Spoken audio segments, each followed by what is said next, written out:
New Zealand security agencies were almost exclusively focused on the perceived threat of Islamist terrorism before a white supremacist gunman killed 51 Muslim worshippers last year, a report into the country's worst massacre found.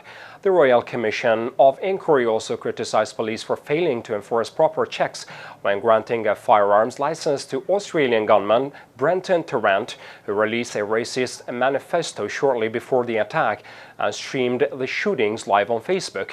But despite the shortcomings, the report found no failings within the government agencies that would have prevented the attack at 2 mosques in Christchurch on March 15, 2019.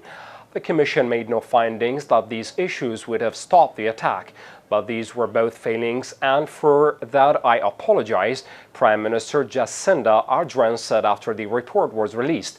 Tarrant was sentenced to life in prison without parole in August for the attack, which left dozens injured. Ardern received global praise for her compassionate response to the attack and for swiftly banning the sale of high-capacity semi-automatic weapons Tarrant used. She also launched a global movement against online extremism. However, authorities were criticized for ignoring repeated warnings from the Muslim community that hate crimes against them were escalating. The 800-page report said there was an inappropriate and concentration on resources on the threat of Islamist extremist terrorism. Submissions to the Commission by various Muslim organizations described how they felt they were targeted by security agencies while threats against them were not taken seriously.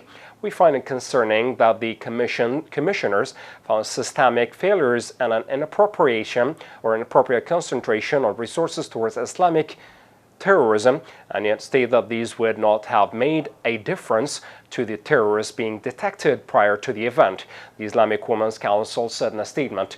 Jamal Foda, the Imam of Al Noor Mosque targeted by the shooter, said the report showed institutional prejudice and unconscious bias exists in government agencies.